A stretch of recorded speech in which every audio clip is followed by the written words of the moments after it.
Ideal binary solution अगर एक लें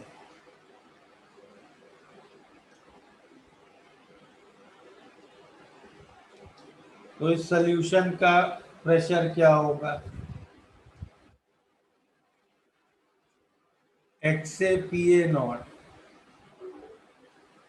plus x B P B naught. ठीक है, which I can further write x A P A not.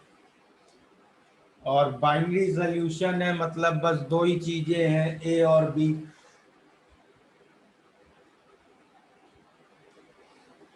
तो x B को I can write as 1 - x A. तो इसको थोड़ा रीअरेंज करें तो ये इक्वेशन ऐसी बन जाएगी।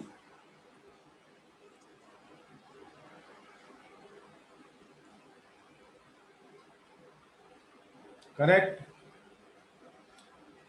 यहां तक क्लियर है सबको?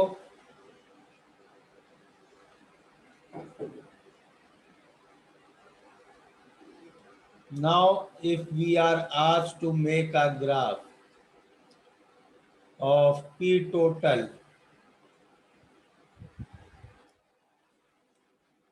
versus XA, how will this graph be? बताओ कैसा होगा ये ग्राफ?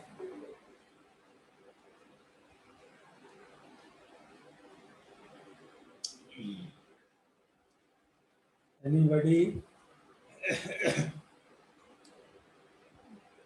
कैसा बनेगा ये ग्राफ?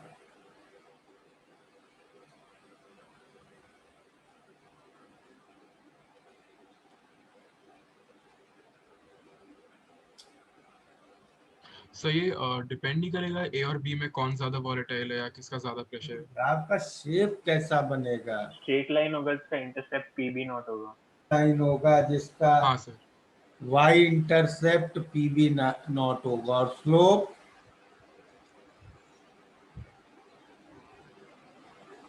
तो P A naught minus P B naught होगा। P A naught minus P B naught slope होगा। तो डिपेंडिंग पी ए नॉट ज्यादा है कि पी बी नॉट ज्यादा है, ये लाइन ऐसे बन सकती है या ऐसे बन सकती है। करेक्ट? Yes sir. अभी मान लेते हैं ऐसे बनी है, तो उसमें ये इंटरसेप्ट क्या है?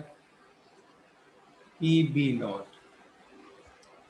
क्योंकि यहाँ ए का मोल फ्रैक्शन 0 है, ए का मोल फ्रैक्शन 0 मतलब प्योर बी। और ये इंटरसेप्ट कितना होगा? P A not. ठीक है, कितना नोट करो?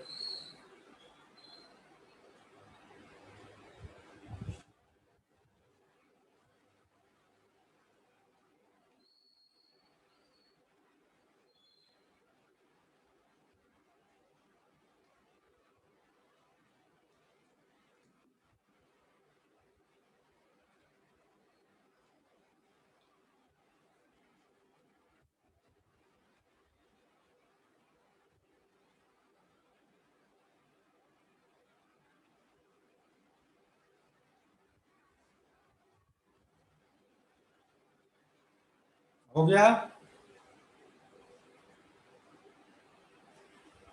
हाँ sir. Okay. So now if similarly you are asked to prepare a graph of P total versus YA, तो ये ग्राफ कैसा बनेगा?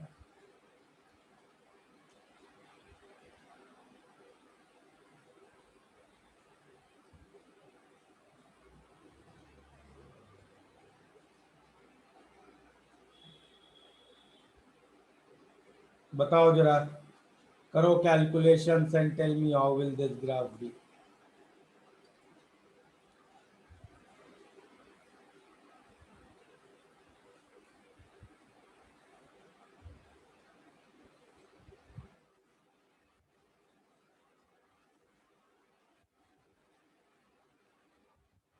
सर हाइपरबोलिक है,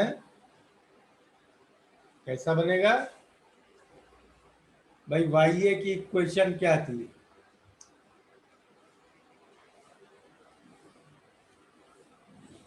x A P A naught upon X A P A not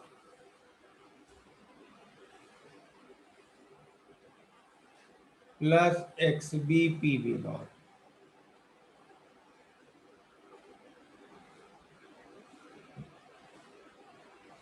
correct. Yes sir. अब इसको कैसे rearrange करें, या इसको ऐसे भी लिख सकते हो, x A P A naught upon P total.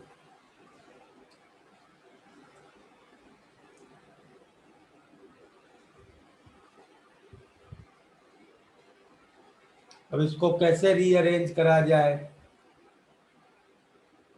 कि हमें रिक्वायर्ड ग्राफ मिल जाए? हमें पी टोटल और वाई ए के बीच एक इक्वेशन चाहिए।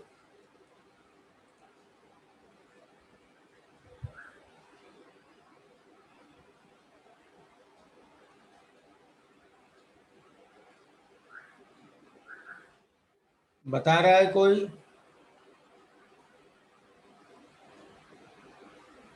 X A P A naught को हम P total minus X B P B naught लिख देंगे।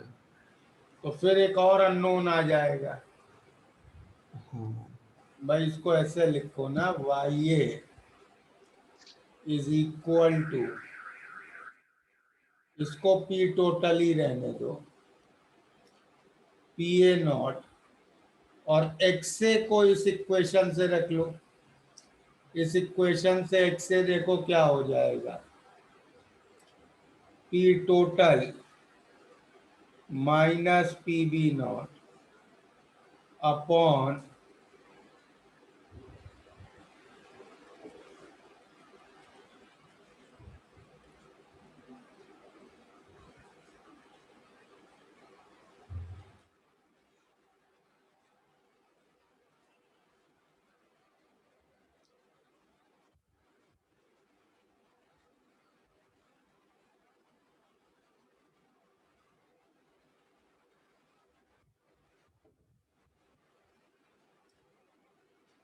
तो एक्स ए को हम लिख सकते हैं इस इक्वेशन से, P total minus P B naught upon P A naught minus P B naught. ठीक है। तो और सिंप्लीफाई करना है तो वाई ए क्या हो गया, P A naught upon P A naught minus P B naught. ठीक है, minus P total into P A naught minus P B naught into P A naught P B naught. ठीक है।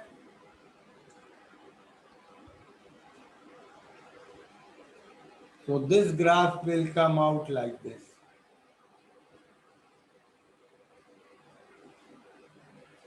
ये कर्व बनेगा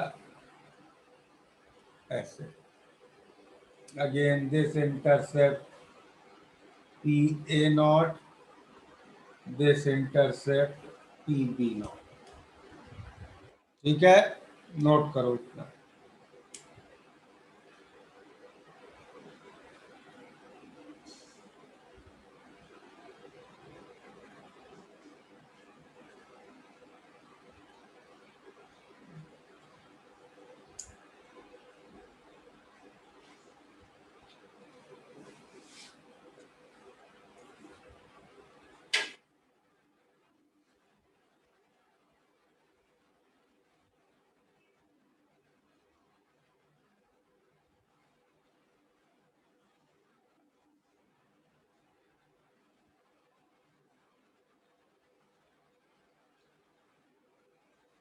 हो गया? यस। तो अब हम ये दोनों ग्राफ्स अगर सेम एक्सिस पे बना लें,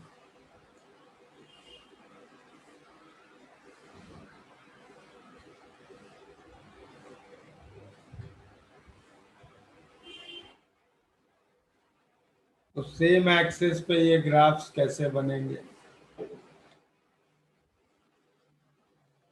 ये बनेगा अगर एक्स एक्सिस पे एक्स है ऐसा, और ऐसा बनेगा अगर एक्स एक्सिस पे वाई है। ठीक है? अब इस ग्राफ में देखो, ये जो ग्रीन लाइन से ऊपर वाला रीजन है, this is liquid region. Orange line से नीचे वाला रीजन इज वेपर रीजन, और इन दोनों ग्राफ्स के बीच वाला region is vapour liquid equilibrium. ठीक है? नोट करो इतना।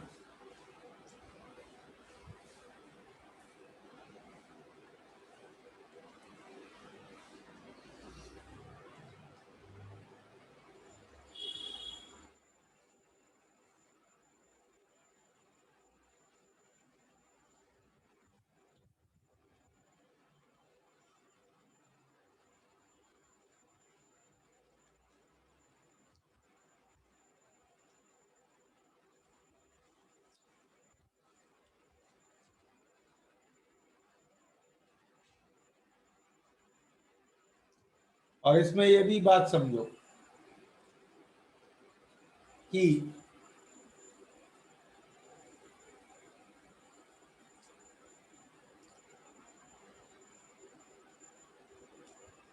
ये जो ग्राफ बना है,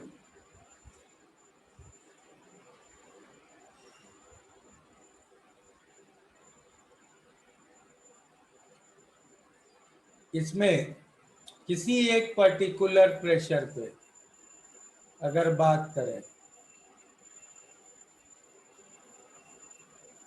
तो वो ग्रीन और ऑरेंज ग्राफ्स को जहां कट कर रहा है, इस और इस पॉइंट पे, तो इसका सिग्निफिकेंस क्या है ये जरा समझो।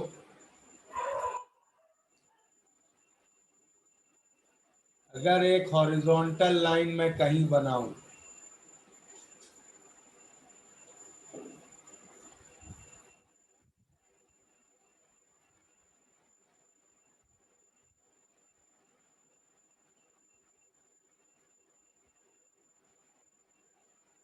तो इनके जो एक्स कोऑर्डिनेट्स मुझे मिलेंगे,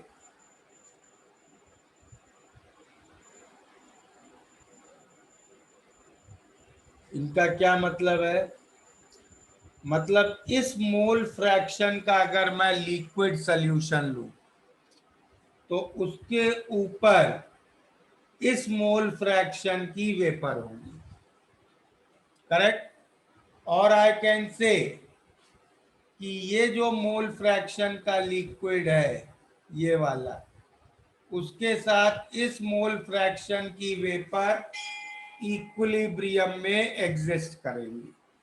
क्लियर? Yes sir.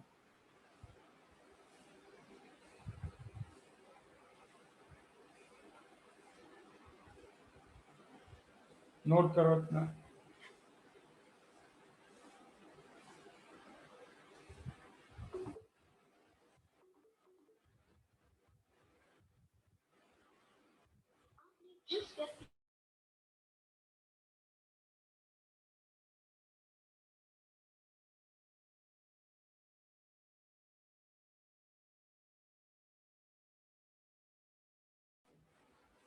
हो गया इतना? समझ में आया?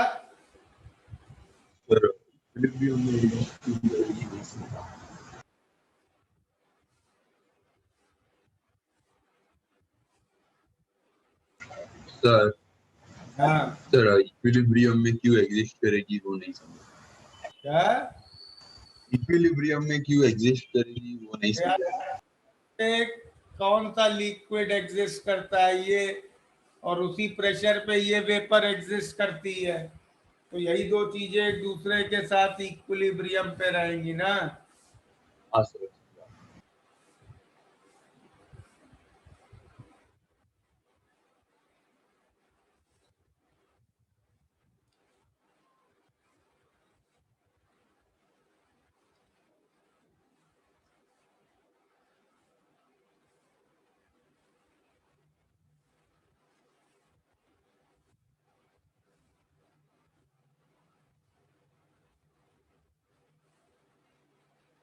चलो इसी के बेसिस पे जो हम लोगों ने पिछले दो अच्छे प्रॉब्लम्स किए थे बुकलेट के, उन्हीं को वापस देखते हैं और थोड़ा ग्राफ पे भी देखते हैं।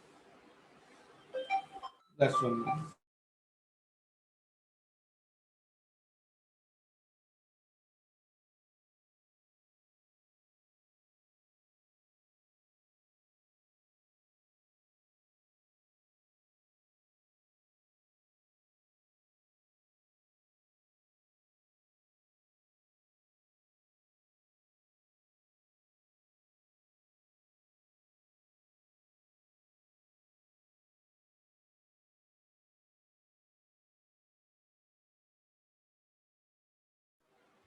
यस, तो कैसा बनेगा?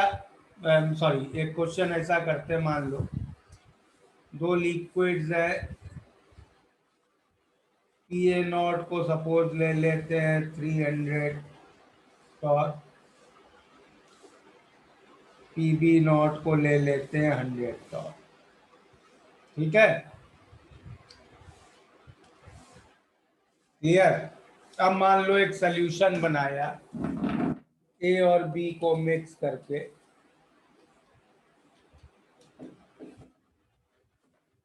तो ऐसा एक क्वेश्चन लिखो सपोज कि 5 मोल of liquid A and 5 moles of liquid B are mixed.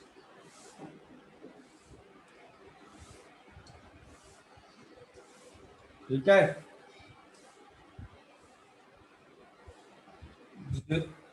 to make an ideal solution.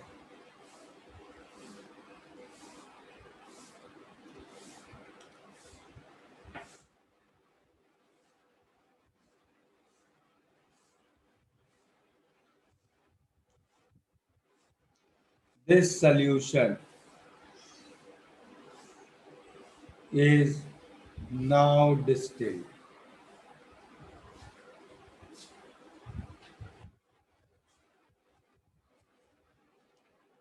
Okay,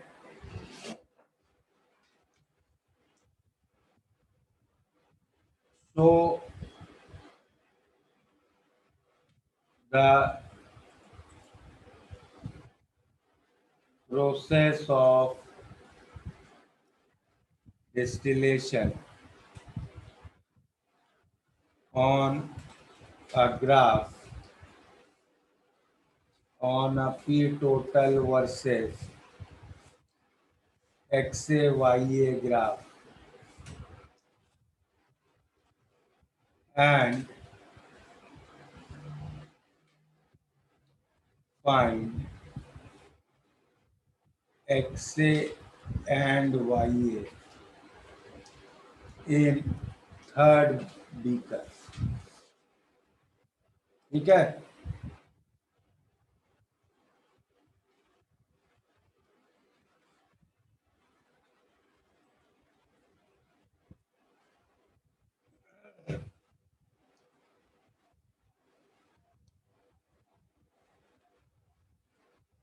next part उसी का।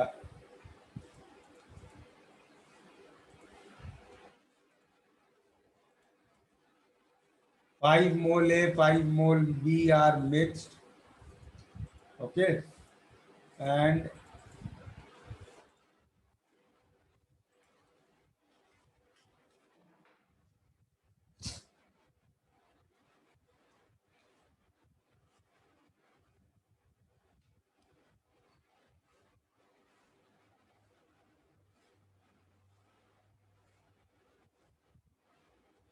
इस तरह का भी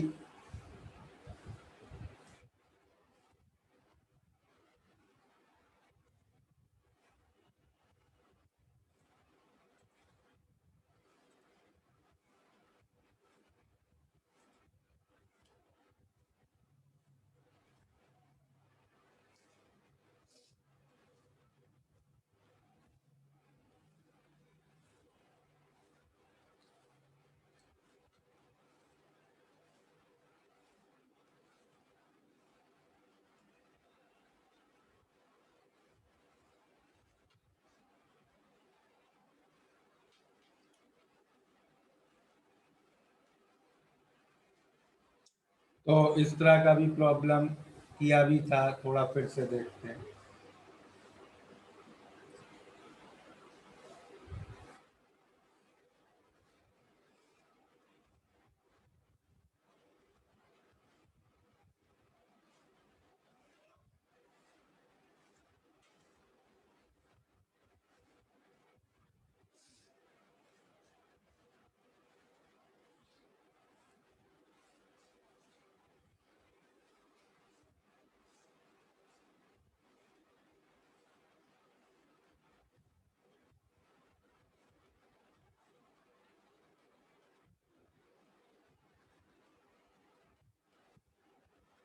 ठीक है,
ठीक है, नोट कर लिया प्रॉब्लम।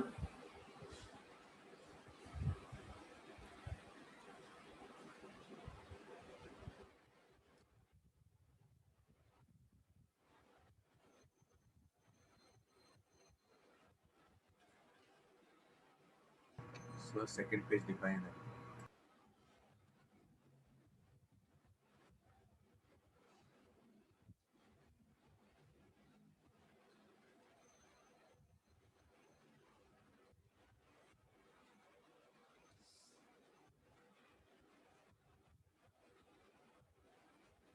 डन।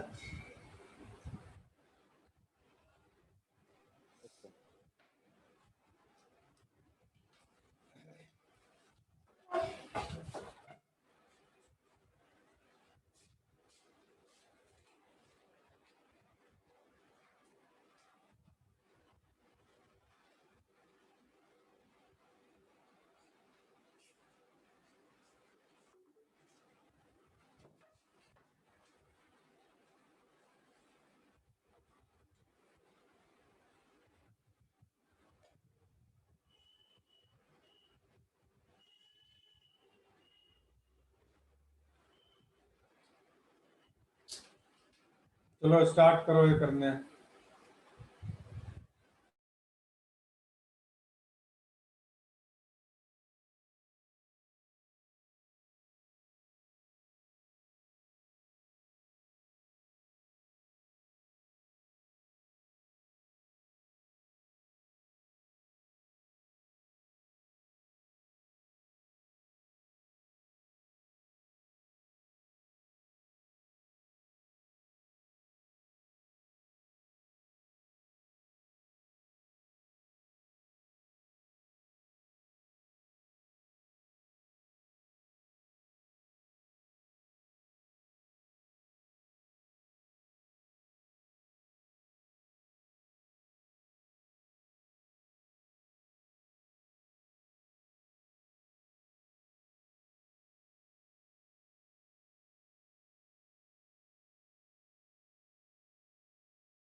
हो गए कंप्लीट? स्टार्ट करें?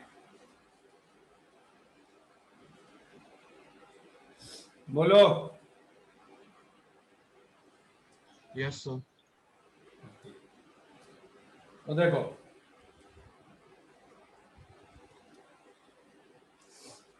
पहले वाले सॉल्यूशन में फर्स्ट बीकर में क्या है? फर्स्ट बीकर में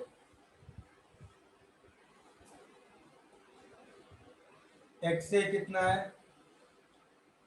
0.5 और YA कितना है? 0.5। ठीक है, sorry, XA and XB are 0.5, my mistake, XA and XB are 0.5. Okay, so what will be YA in first container? 0.5 into 300 upon 0.5 into 300 plus 0.5 into 100, correct? ये आया सबको?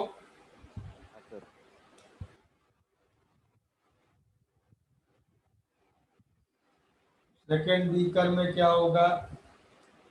सेकेंड बीकर का XA हो जाएगा 3/4, तो सेकेंड बीकर का YA कितना होगा?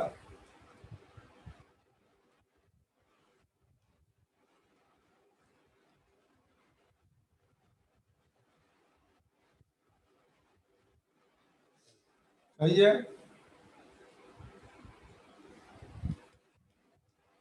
तो थर्ड बीकर का XA हो जाएगा 9/10, यही पूछा है शायद। Yes sir. XA and YA in third beaker, तो YA थर्ड बीकर का हो जाएगा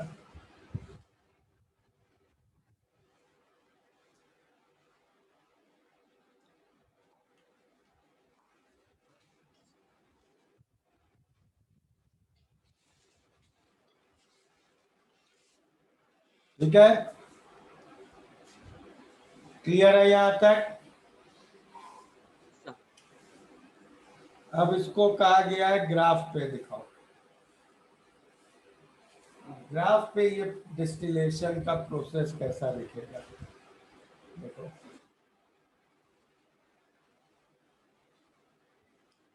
आइडियल बाइनरी सॉल्यूशन है, ग्राफ कैसा बनेगा इसका?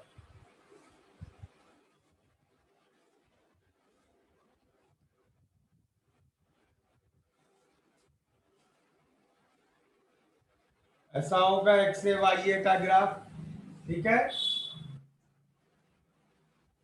Correct? This point is at 100, this point is at 300, correct? अब तुमने स्टार्ट किया पहले बीकर में 0.5 मोल फ्रैक्शन का लिक्विड लेके, this I am calling X1। इसके ऊपर कौन सी वेपर इक्विलिब्रियम में होगी? जो हॉरिजॉन्टल लाइन पे लाई करे, Y1, सही है? तो ये कोऑर्डिनेट क्या था? 0.5, ये कितना हमें मिला? 0.75, ये सही है? हाँ सर। अब हम क्या करते हैं डिस्टिलेशन में? पहले बीकर की वेपर को लेके सेकेंड बीकर में लिक्विफाई करते हैं, तो मतलब सेकेंड बीकर में हमें इसी मोल फ्रैक्शन का लिक्विड मिल जाता है। फिर इसके ऊपर की वेपर, फिर इसको थर्ड बीकर में कंप्रेस करके लिक्विड, फिर इसके ऊपर की वेपर, समझ में आ रहा है ये प्रोसेस डिस्टिलेशन का? हाँ सर। Yes, sir. तो अब डिस्टिलेशन में हमेशा डिस्टिलेट में क्या मिलेगा इस केस में? हम इस तरह करते जा रहे हैं तो हर अगले बीकर में ए का मोल फ्रैक्शन बढ़ता जा रहा है, हाँ सर। करेक्ट? Yes, sir. तो इवेंचुअली एक सिचुएशन आएगी जहां पे हमें प्योर ए मिल जाएगा, ऑलमोस्ट प्योर ए। तो डिस्टिलेट में हमें क्या मिल रहा है? प्योर ए। प्योर ए, या मैं कह सकता हूं जो मोर वॉलेटाइल था, क्योंकि ए ज्यादा वॉलेटाइल था इसलिए ए मिल रहा है। अगर बी ज्यादा वॉलेटाइल होता तो बी मिलता, वो भी चाहो तो ऐसे देख सकते हो। अगर बी ज्यादा वॉलेटाइल होता तो ग्राफ ऐसा बनता, करेक्ट? तब तुम डिस्टिलेशन स्टार्ट करते तो ऐसे ऐसे चल के प्योर बी की ओर जाते। ओके,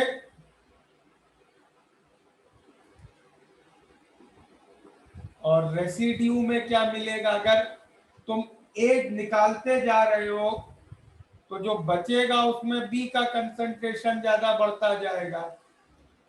तो रेसिड्यू में डिस्टिलेशन में मिलता है द लेसर वोलेटाइल सब्सटेंस। ये समझ में आया? हाँ सर। और ये कैसी डिस्टिलेशन है देखो। अब इसमें जो फर्स्ट बीकर है, फर्स्ट बीकर में आप प्रेशर क्या रखेंगे? फर्स्ट बीकर में प्रेशर आपको ये रखना पड़ेगा जो x1 बाई y1 वाली हॉरिजॉन्टल लाइन से करस्पॉन्ड करे, करेक्ट? सेकेंड बीकर में आपको प्रेशर ये रखना पड़ेगा।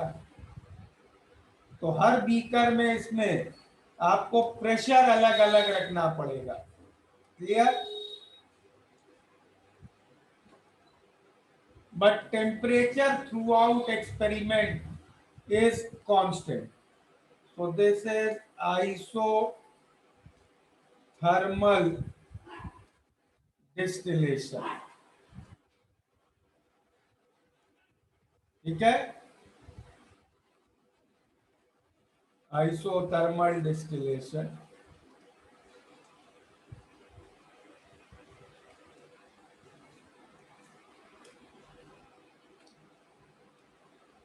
नोट कर लिया इसको?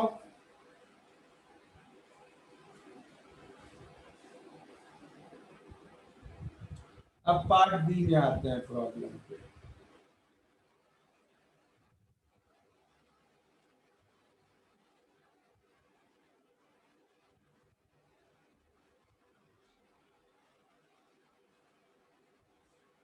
पार्ट बी में क्या गिवन है प्रॉब्लम के?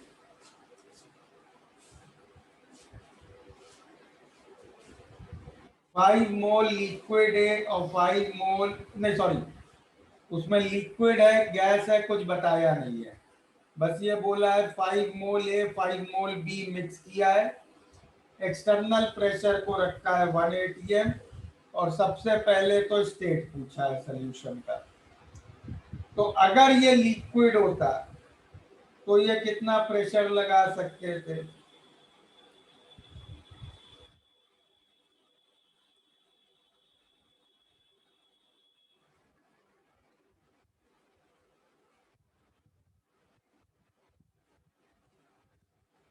टू 200 टॉर का। और एक्सटर्नल प्रेशर अभी कितना रखा है आपने? 760 टॉर। तो external pressure is greater than total pressure solution can apply. So means the state will be pure liquid. पूरा 5 मोल ए 5 मोल बी लिक्विड की तरह एग्जिस्ट करेगा, करेक्ट? ग्राफ में अगर देखें इसी चीज को,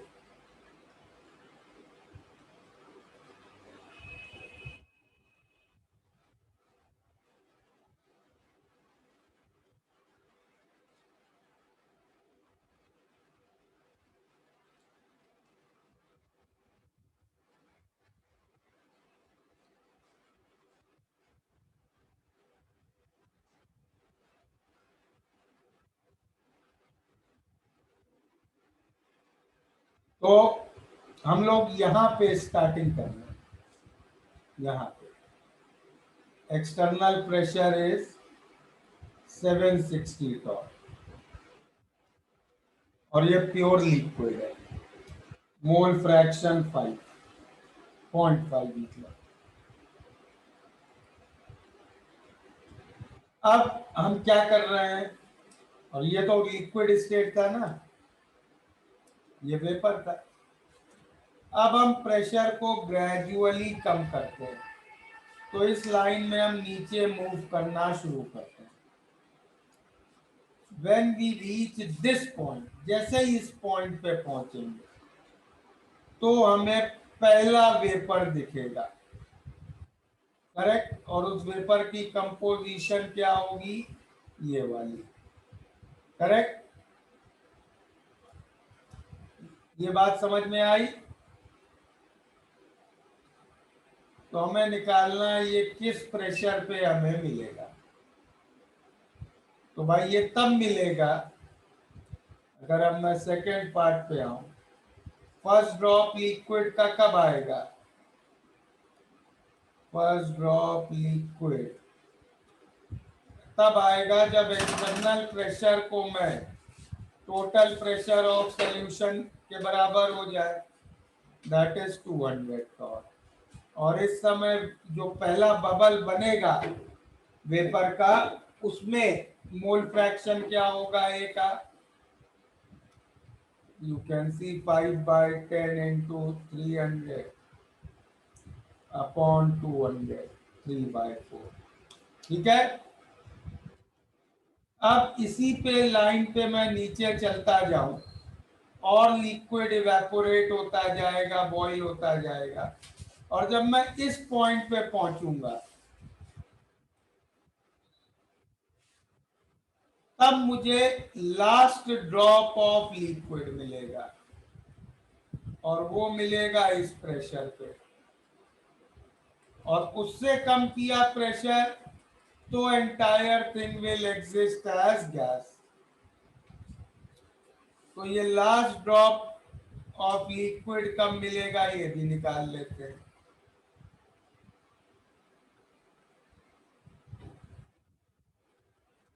तो लास्ट ड्रॉप लिक्विड का अगर चाहिए तो उस समय YA 0.5 हो चुका होगा,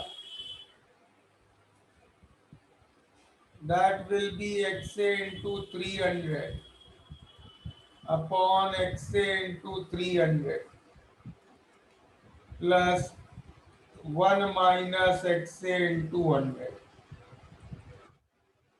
करेक्ट। तो इससे क्या मिल जाएगा, 1 minus XA is 3XA, तो XA मिल जाएगा 1/4।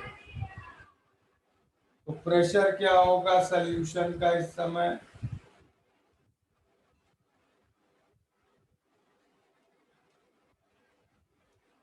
ठीक है, 150।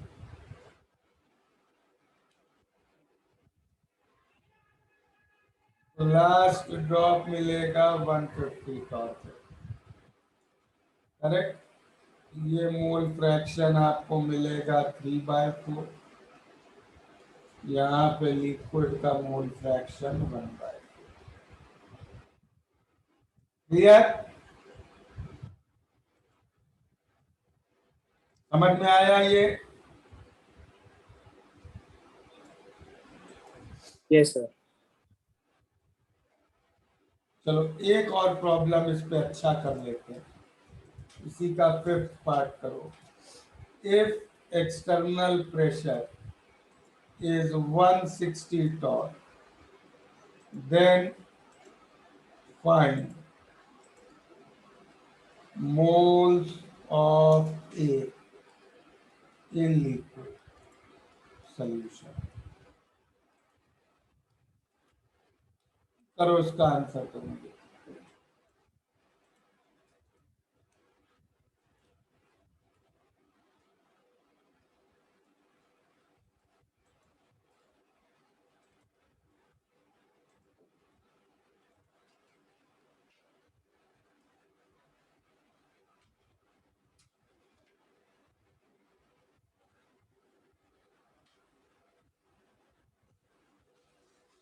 Sir, can you fill the question once?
Sir, done. क्या आंसर आएगा? Sir, 5/7 moles. ना 5/7. 557 मोल्स। तुमने ये डाला कितना था शुरू में, हैं?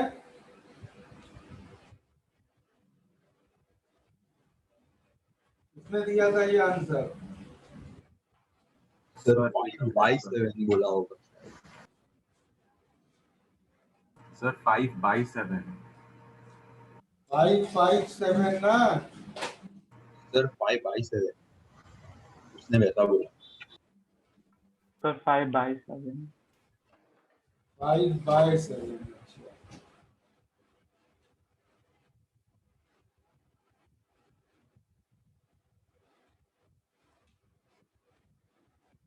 और किसी को कुछ आंसर आया है? हाँ मुझे कितना आया है?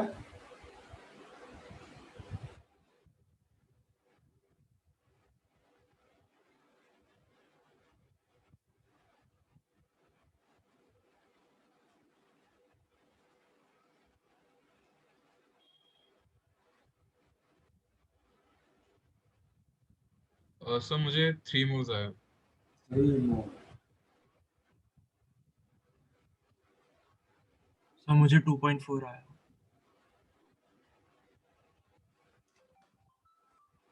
Yes sir.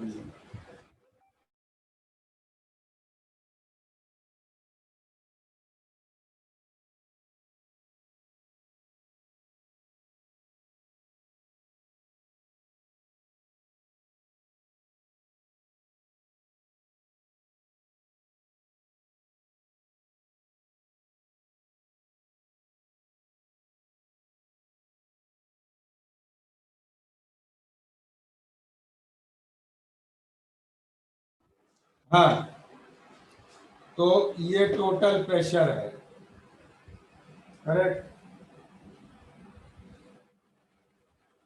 Now let's say liquid में ए के मोल्स हैं n, ठीक है? तो वेपर में कितने होंगे? 5 माइनस n, ठीक है? ए के टोटल मोल्स तो 5 थे ना? हाँ सर। अच्छा, अब अगली चीज हम लोग लिख सकते हैं 160, या बी का भी कुछ मान लो, एक्स वाई मान लो।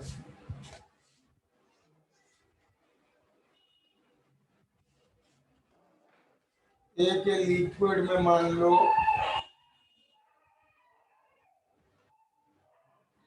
P, बी के मान लो Q। तो वेपर में ए के हो गए 5 माइनस पी और बी के हो गए 5 माइनस। तो एक इक्वेशन तो लिख सकते हो 160 is equal to,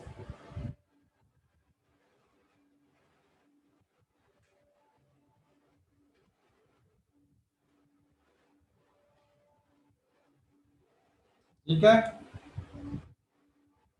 clear?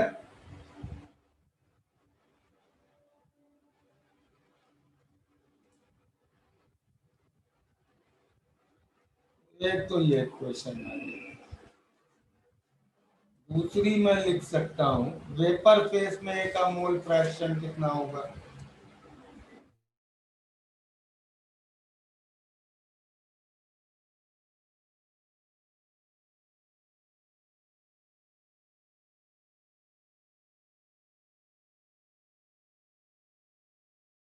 P/4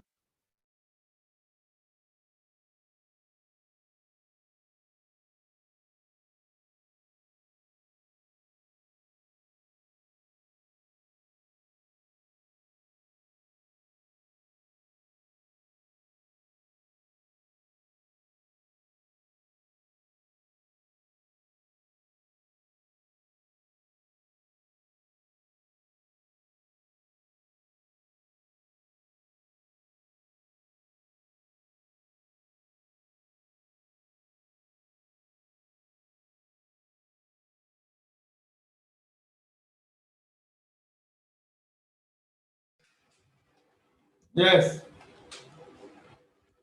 तो वेपर फेज में अगर वाई की इक्वेशन लिखोगे तो क्या हो जाएगी? ये ए का मोल फ्रैक्शन हो गया वेपर फेज में, करेक्ट? Yes. और एक्स से पी ए नॉट, करेक्ट? इसको जरा सॉल्व करो, क्या इक्वेशन आ रही है इससे? क्या हो जाएगा? 160 P plus Q into 5 minus P is 300 p into 10 minus p plus q। ठीक है, क्लियर? Yes, sir. और q को अब रख देते हैं 7/3p, तो 160 into p plus 7/3p into 5 minus p is 300p, 10 minus p plus Q कितना हो जाएगा? 7/10/3p। तो ये p कैंसिल कर लो, 100 into 10/3 into 5 minus p is 300 into 10 into 1 minus p/3। सही है?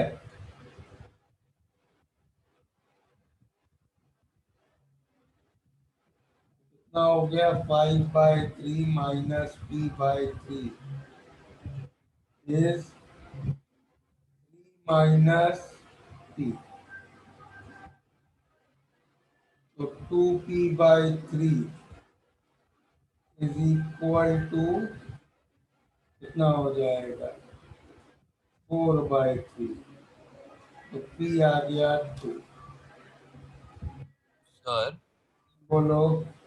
सर उधर 100 नहीं 160 था ना, तो अच्छा, second last step. Sorry calculation mistake, पूरा वापस करना पड़ेगा।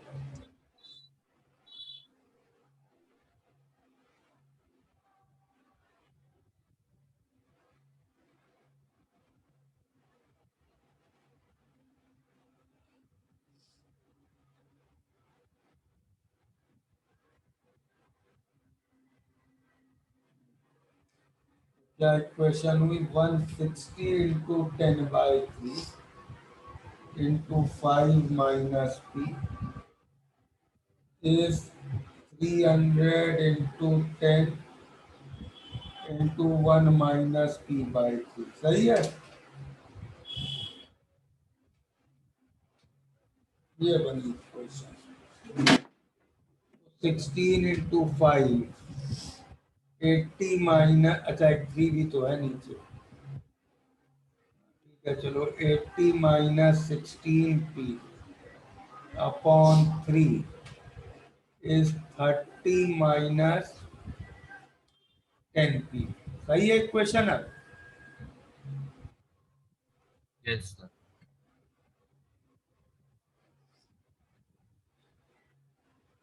तो क्या आ जाएगा यहाँ से?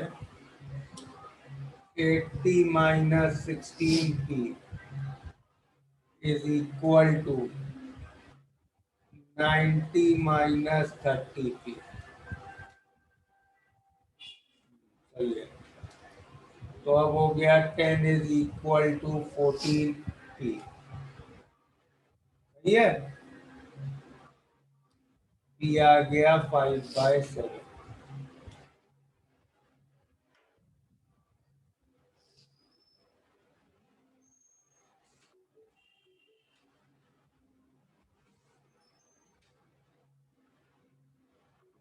समझ में आया सबको?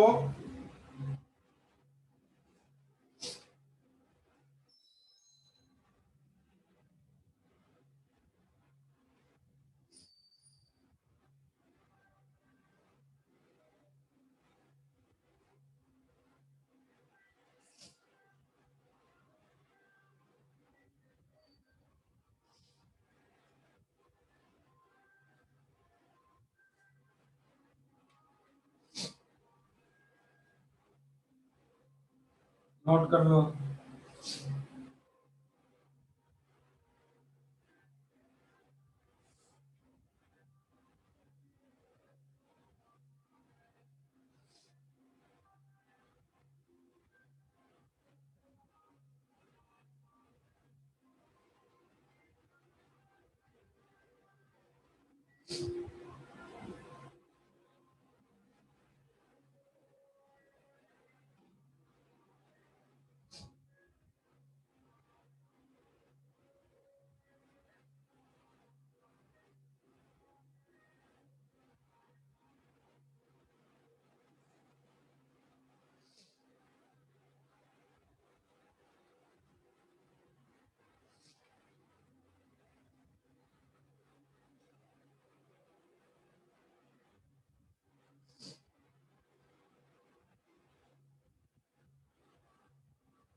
समझ में आ गया ये?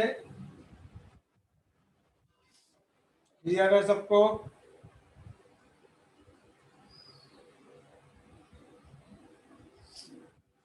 चलो टुमारो फिर नॉन आइडियल सॉल्यूशंस भी कंप्लीट कर देंगे। That will finish our chapter. Okay Okay, sir. चलो bye everybody. Thank you, sir.